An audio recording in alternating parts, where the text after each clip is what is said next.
First impression sa General Trias Cavite. Meron na po tayong bubuksan na project na ito ng kumplitang turnover 2.8M lamang sa General Trias. At the same time po, napakaganda ng location, napaka-accessible. Check nyo na po ito.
Good day mga ka-Your Homes! Welcome sa First Impression na located po sa Barangay Biklatan, General Trias, Cavite. Tama po kayo na narinig. Ito po yung pinakamura natin na townhouse na located dito sa General Trias, Cavite.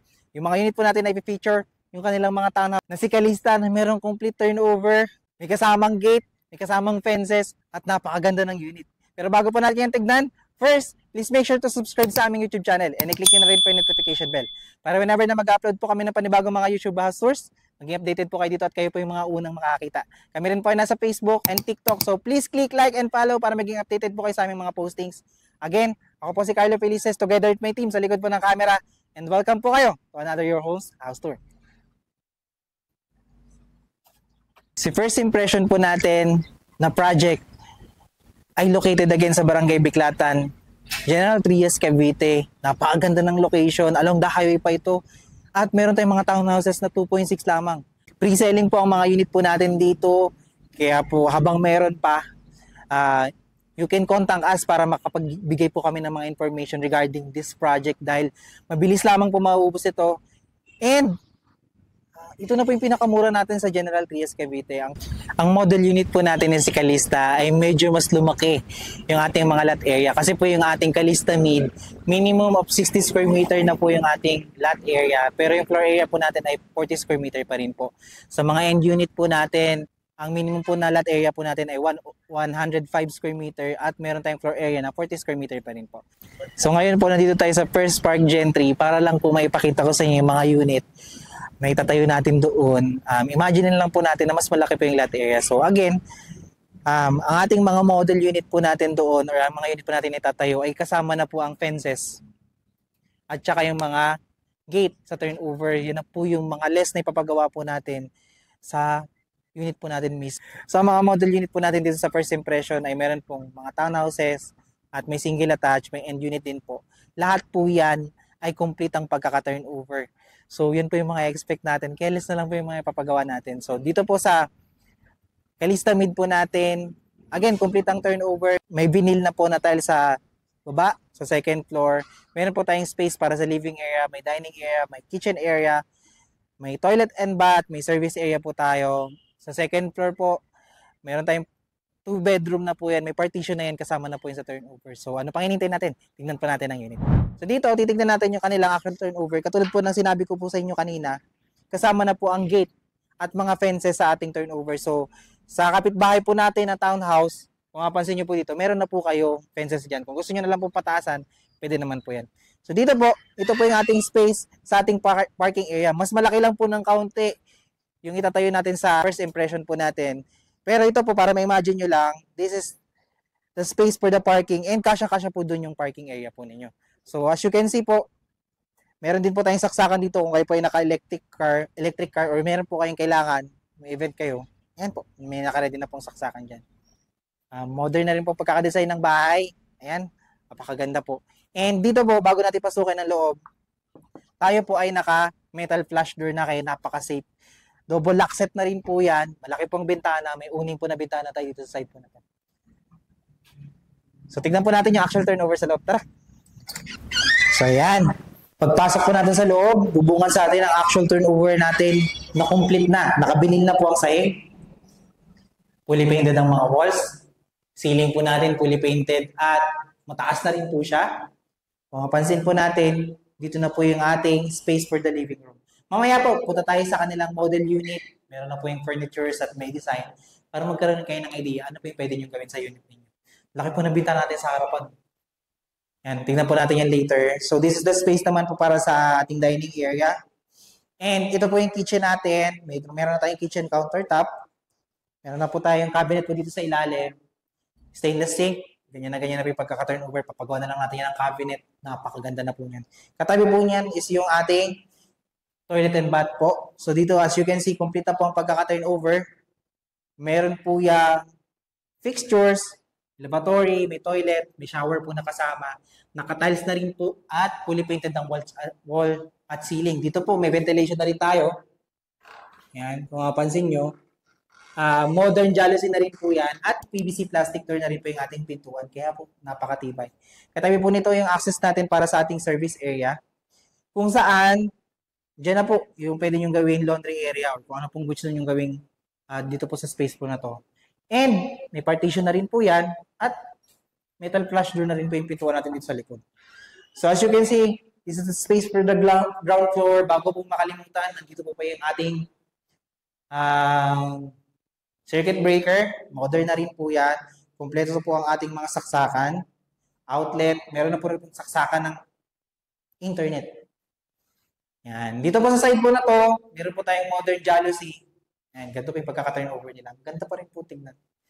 So nakita po natin yung ground floor. Check po natin ang second floor. Bago po tayo umakyat, meron po tayong 6 steps na concrete na po yan.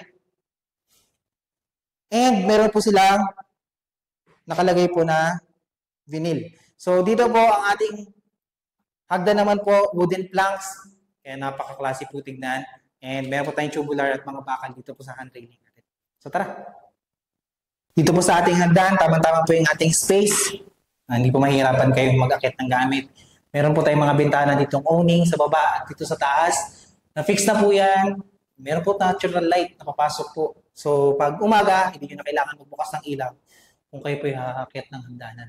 Namin niyo po kung pwedeng gawing sa space po na ito, pwede bang lagay ng picture, ng chandelier po dyan. Ang ganda po. And at the same time, pag-akit po natin, bubungan sa atin yung ating space na nakapartition na po ng 2 bedroom. Ang ating sahig po again, naka-vinyl na, fully painted ang mga walls at ceiling, may partition. So dito po, pasukin natin yung kanilang second bedroom. Ito po siya. May jalousie po tayo, modern jalousie dito. Dito po naka-PVC sila. Dito po pwede kayo maglagay ng cabinet na dyan.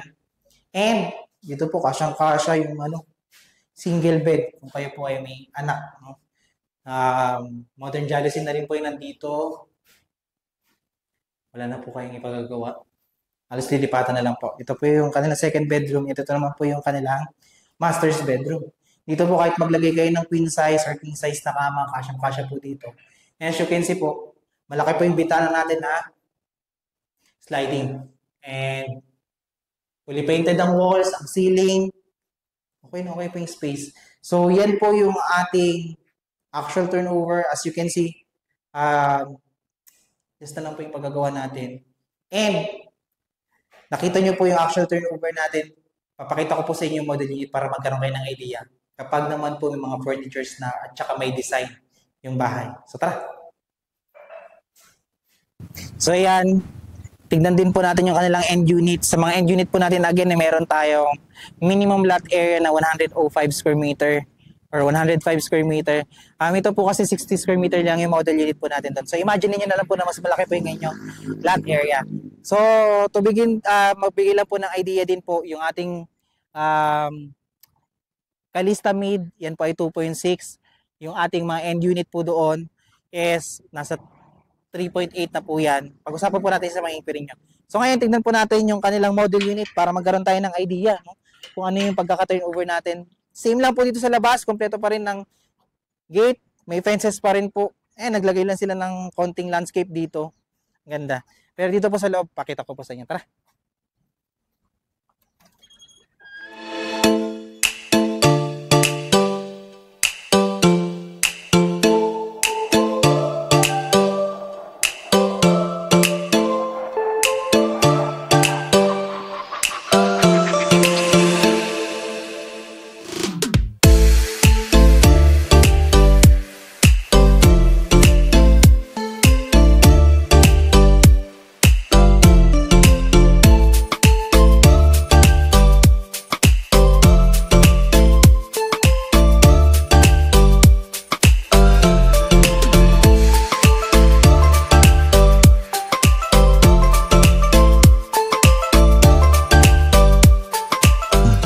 So nakita po natin ang model unit po natin para magkaroon kayo ng mga ideas sa mga pwede nyo gawin sa inyong unit.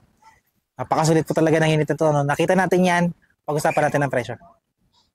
So magkano nga ba ang presyo ng ating mga Kalista model unit? Unahin natin sa Kalista Mid, and po makikita nyo sa screen. And nandito na rin po yung Kalista End po natin. I-check nyo na rin po dyan. So in case po na hindi po kayo pasok sa ating record income, pwede naman po akong co-borrower. At the same time po, kung meron kayong further questions and gusto nyo po magpa-free tripping sa amin, you can contact us sa number po na makikita nyo sa screen. Again po, ang unit po natin na ito ay pre-selling, and mag-release po kami ng further information sa mga susunod po namin na vlog sa project po na ito. We suggest po, no, habang meron pa tayong mga unit, dahil napakasulit po ng unit na ito, kapag tripping kayo to help you decide, and at the same time po, matulungan namin kayo sa decision making po ninyo at sa process po ng pag-acquire po ninyo ng property po nito. Ito rin po pala yung design na pwede natin gawin sa ating bahay kung gusto natin siyang ipa-extend. So nagbigay na sila ng sample dito sa mga model unit po namin, ipapakita rin po namin ito sa inyo. So if ever po na yung inyong Kalista ay gusto nyo i-extend, and po, ganyan po yung magiging design. Kaya ako naghahanap ka ng first spark or first impression located sa General Trias, Cavite. Again, complete yung mga turnover ng mga natin dito. Kasama po yung gate at fences. Napakaganda pa ng location. Malapit pa sa Tagaytay. Perfect na perfect para sa yung family dahil halos lilipatan mo na lang. Kasi nabanggit ko nga kanina na complete yung turnover. I-check nyo na po ito. Hindi pa po kayo nakasubscribe sa aming YouTube channel, please like, share, and subscribe na rin po para maging updated po kayo sa mga bago po namin i-feature na bahay na kagaya pa nito. Again, maraming salamat po sa panonood at magandang araw.